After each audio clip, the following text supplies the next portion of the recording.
Hey guys, happy Sunday, happy Super Bowl Sunday to everyone out there if you're interested in that sort of thing.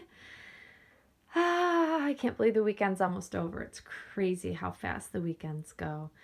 Here is little Miss Lucy Grace, who is enjoying some time on the floor.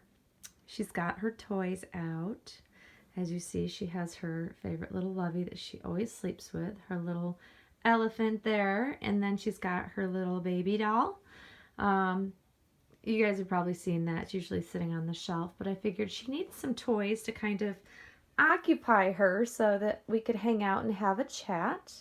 And she's being a very good baby girl. She's very interested. Here's a top view of how she looks. She's just kind of got her head turned to the side and she's kind of stretching out, kicking her legs a little bit. She's so sweet. But she's very content with staring at her baby dolls and her toys. So while she's checking those out, I wanted to chat with you guys about a topic that Lynn from Littlefoot Nursery spoke about the other day. And I thought it was an amazing, really informative talk.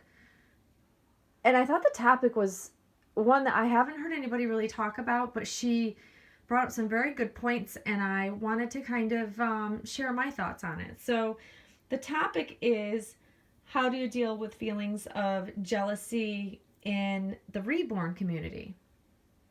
And I think that's an amazing topic. It's a topic we don't like to talk about. It's a very sensitive topic, and with many good reasons, because of the nature of this hobby. And the way she was speaking about it was truly like, how does she deal with feelings? Not people being jealous of her, but how does she handle feelings of seeing perhaps people get dolls that she really would love to have, and maybe it's not affordable, or a doll that's, in a sold out edition. How do you deal with feelings of really wanting to have that, but it's not within your reach at this point in time? And I just thought it was such a wonderful topic that I think is really important for us to talk about in this community. I think that it happens a lot to us that through different stages of our collecting, we can't always get what we want. And this type of collecting is driven by our hearts. Let's face it, these dolls tug at our heartstrings, and it makes us want them so very badly. I've seen women do some pretty crazy things to try to get their hands on certain dolls over the years. And this stems back, as far as I can remember, to really early on in collecting. And people kind of lose their heads a little bit.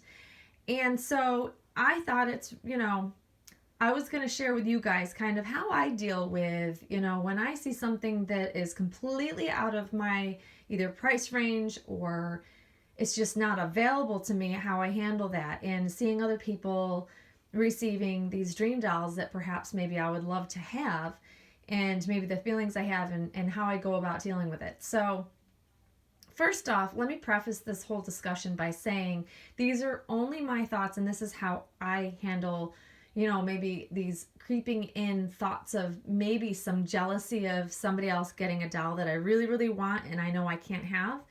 So these are my own thoughts and feelings and my own suggestions on how I handle things. It's not to tell anybody what they should do. It's just maybe suggestions. Should you come across the same feelings? Because I know that all of us at one point in time or another have seen a baby or seen someone get a baby that we really, really would love to have. There's just so many out there. And for most of us, the price point may not be, obtainable. That's usually the sticking price, or the sticking point is the price of a lot of these dream dolls of ours. So I've been collecting for years and years and years and years and years and years and years. I've been collecting some form of dolls since I was a child, and I had a collection all growing up into my adolescence. I kept a lot of the dolls. I still have dolls packed away, like china dolls, porcelain dolls, handmade all cloth dolls from the time I was a child. I just used to collect dolls. I was always a doll person. And I've always had a great urge and want for realistic babies, even as far back as I can remember, honestly, before these realistic dolls were a thing. And so as these have evolved and, they look more and more like a real baby, I think we just get completely attached. So there's something that draws us in, there's something that makes us fall in love with them, and we'll do pretty much anything we can in order to come up with the funds in order to bring them home.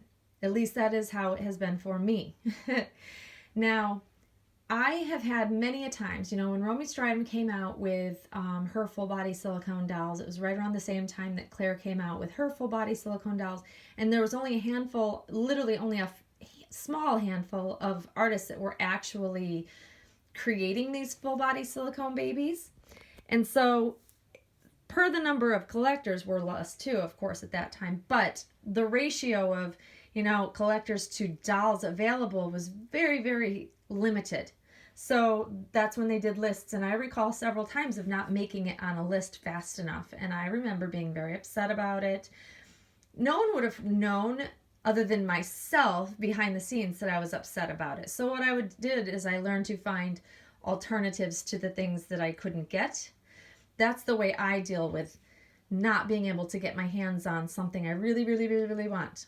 And the one thing I've learned over time is that if you don't get on a list, or if you can't get that edition baby that time around when they're available, one, the artist is going to continue making dolls. So there'll be another list coming out. There's going to be another edition following that, and the babies get better and better and better. So in the back of my mind, I'm thinking, okay, this isn't the end of the world. And I truly am always happy whenever I see people posting the dolls that, that I wanted, that they got. I am always truly very happy for them. There might be those feelings of, gosh, I wish I could have that doll. But then I'm also thinking we are a finicky group of collectors. We buy and sell. It's nature of this hobby that we will not keep every doll in our collection. So I've also learned that if I'm patient enough, that doll that I really, really wanted, probably within a year, sometimes maybe even less, will come available on the secondary market. Which means, one, I can get the doll I wanted if I still want it that bad when it comes available. And two, probably for a much cheaper price. Maybe not tons cheaper, but sometimes I've gotten some really good deals just because it's on the secondary market. And eventually I've always gotten my hands on the dolls that I've wanted that way. And so I have to kind of remind myself that collectors buy and sell. So when a new edition comes out, a lot of collectors have to part with some in order to bring new ones home. So that has been like something I've always counted on, and it has always been the case. It's nature of what we do. It's nature of what I do as a collector. If I want a new doll, I generally will have to sell one and bring the new one home. So that's how I've acquired a lot of the dolls in my collections, how I've gotten a lot of them back after I've regretted letting them go. Same with this little one. Don't even know how I managed it, guys, but she came back to me, and I always think, yep, if I'm patient enough, she will resurface, and she did, and it happened. So that's how I've dealt with, really wanting a doll, can't get the doll for whatever the reason. And same with the financial part. It's kind of one of those things that if you save up, chances are over time, even if you can't get the doll from the original artist directly, you will find that doll down the line after you've saved up enough money, and you can buy the doll for a cheaper price on the secondary market. It's a really great way to, not spend as much money. You have time to, build up your little nest egg for that dream doll, that little piggy bank you're saving money in. That's also a good way to do it. I'm not a super patient person, which is why I've always done the I will sell one to buy a new one, because I'm not good with layaways. I'm not good with waiting, because I usually will find something else I want in the interim. And a lot of times when a doll hasn't worked out, I can tell you safely, and I swear by this, it didn't work out for a reason at the time. It was all about timing. The finances weren't right. And then something else better came along, and I've given up on certain dolls that I thought I needed to have, and I still haven't had them, but then the want for that went away.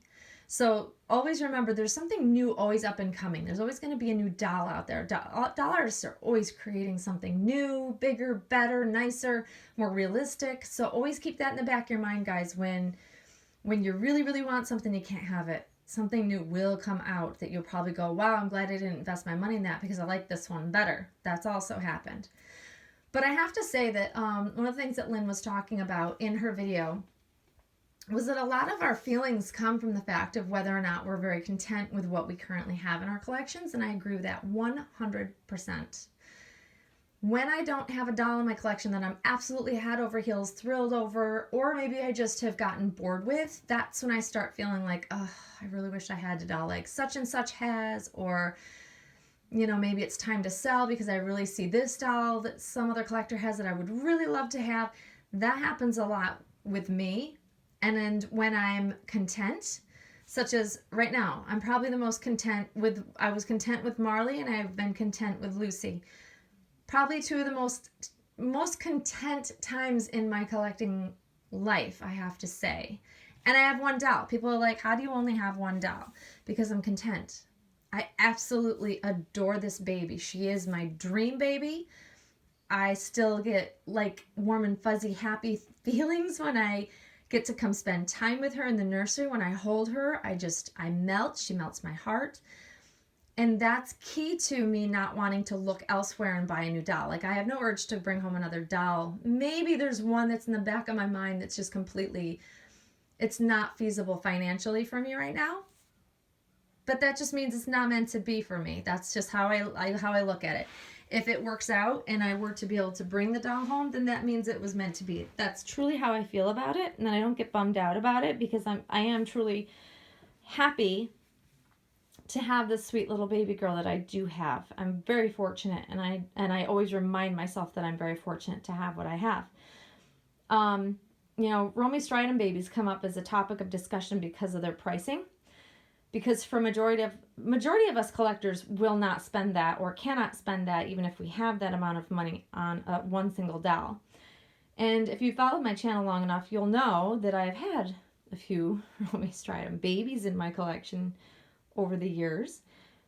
And I must say that I've purchased them directly from her, so I've spent a lot of money on them.